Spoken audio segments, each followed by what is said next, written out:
Tokyo Summer Paralympics starts on the 24th of August till the 5th of September, and the Living My Dream campaign has been made possible by the National Lotteries Commission and implemented by the Sports Trust. This week we feature 6 of our South African Paralympic medal hopefuls who are excited to be participating in this year's Paralympics in Tokyo, Japan, a long and agonizing 5-year wait. My name is ERNST. I participate in wheelchair marathon as well as paracycling. So if I get to go to Tokyo and we pull it off, it will be my 8th Paralympic Games in my career. So 30 years of going through these motions. When it became evident that they will find a way to make Tokyo happen, and we might even get to do 1 or 2 competitions internationally before that happens, then it picked up momentum, and I really was able to ramp up my training and start focusing again and hoping for that next competition. The athletes were grateful for their new training kit as well as the financial support that they receive from the National Lotteries Commission. These funds have ensured that they are able to compete with the best technical equipment, as well as being able to continue training with their coaches to ensure they are in peak mental and physical condition for Tokyo 2020. The last thing you want as a South African athlete is to roll up next to the best in the world and you feel like you're there in a donkey car. You want to have the best equipment, and I was able to update that and of course become motivated through that again, because now you feel like you've got all the tools that you need. You can bring a coach back into the picture, you can bring a strength and conditioning trainer back in the picture, and it just allows you to ramp up your game and to be there physically and mentally to be ready to do it. So to the Lotteries Commission, I can't thank them deep enough for giving us the support and making this possible, and hopefully we can push this through until Tokyo and beyond. I'm ANRUNE WEYERS and I compete in the class T47 at the Paralympic Games. My events is 400, 200 and 100 meters. So in disability sports, it's not about your age category or male and female, it's about your disability. So my disability is every above arm or below arm amputees, and that is the class T46 and T47. Yes, when we received the phone call, I could I had a lot of tears and emotions, because I prayed that if I still need to run and compete, that God would help me and guide me and make an opportunity for me as an athlete to know that I just can focus on that. And receiving the phone call, knowing we're financially supported and it's every single month till the games, and helping to support like a prosthetic hand and a liner, it's expensive things where you budget, and shoes and all that, you budget for that, and knowing that you don't need to worry about that, and you can actually pay your coach, and you can actually buy healthy meals, and you can do what you need to do as an athlete to make sure that you rise above when you can do your best. The new training kit was made specifically to suit their various sporting requirements, and in terms of the design, it's inclusive of the Rainbow Nation, which they are proud to wear. So clothing plays a big role in an athlete. It makes you excited, makes you proud to represent not just you, but your country and the people that are backing you all the way. Having all the rainbow colors and all these patterns, she wear, I call it, and especially green. Green speaks to me as an athlete. From young age, I had the dream of representing my country in green and gold. So having this and having the logo on, knowing that they are supporting in a crucial time where things are expensive. So having this kit and being excited like a kid just shows me that that's the importance of being an athlete, is to be excited about the little things as well. Racing and doing things in life, it can be so lonely. So I really believe that with my team, and that's my husband and my family and friends that supports me, it makes that medal and that time and that race so much valuable and more valuable as an athlete. So I really have a good support structure. My husband is backing me all the way, and when we got married, we made a commitment of we will support each other in the dreams we have. He's more an academic person and very clever, so he really wants to do his master's. So knowing that I am able to live out my dream as an athlete, and when I am done, I can also give him the opportunity to fulfill his dream and desires to gain knowledge. It's Cheryl James. I specialise probably in the 400, but I run the 100 and the 200 as well.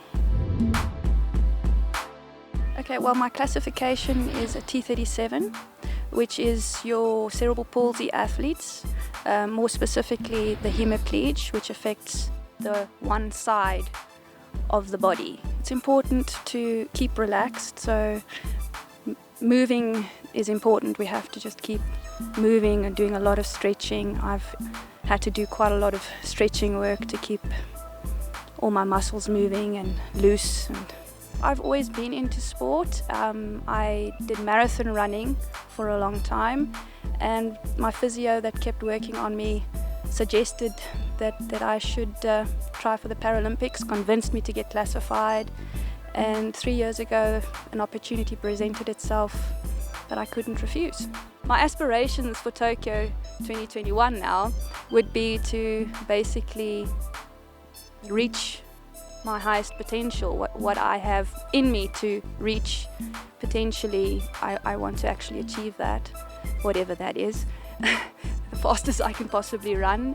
And yes, I think in the greater scheme of things, it would be to help create opportunities to develop athletes back home. My name is SADIE. I am a para swimmer. My classification is S7, SB7 and SM7, so all around the board for the numbers. So you get between S1 and S13. S1 to S10 is physically disabled, S11 to S13 is visually impaired. Essentially how it works from lowest to highest number is just the lower the number, the more disabled you are, or the more challenge you have, and the higher the number, the less challenge you have. The delay of the Tokyo Games due to lockdown and COVID has really helped me, since we had our focuses last year, but we've been able to broaden the skills and develop a lot of new techniques and get stronger. So whereas I would have been competitive in one event, now will be competitive in 3 or 4 events. Financial support, especially from the National Lotteries Commission, has been amazing. Like there's been times where before I received the support where we struggle to get the correct recovery in or the correct nutrients in or so on. But now it really just alleviates that stress and that anxiety of thinking what to do next month, and really just actually being able to get the best. Okay, so my name is PIETER Dupuis. Prep is going well. As I said, it's different. I'm clocking about 20-hour weeks in training now. Still doing some swimming and wheelchair racing, and obviously the gym in between, about 12-13 hours of cycling during the week. But yeah, everything is really going well, and the shoulder is holding up perfectly.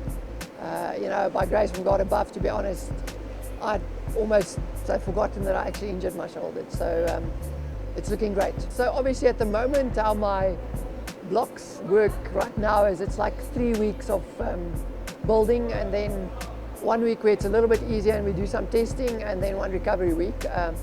So in those 3 weeks, the first 3 tougher weeks, we're clocking close to about 20 hours of training in total.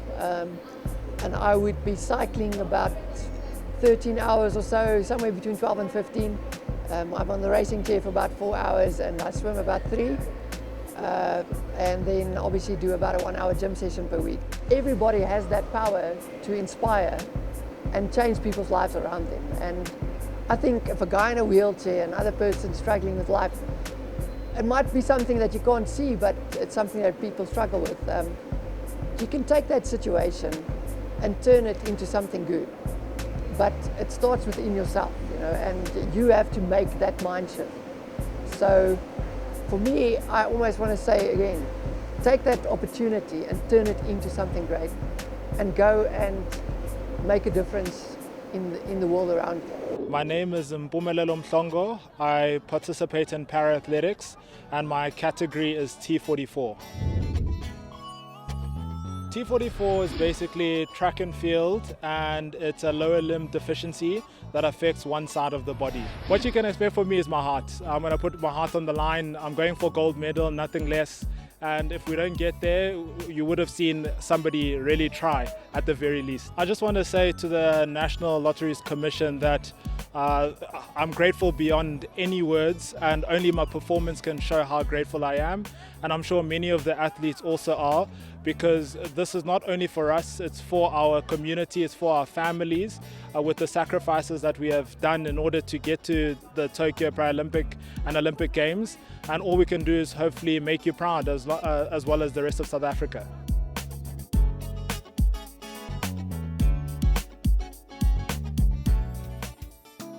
My message for the South African public is hold in there. COVID-19, a second lives, a second livelihoods. Hopefully we can show a shimmer of hope, and we can be the light that South Africa needs to turn this dark corner into the light that we wish to see for our future.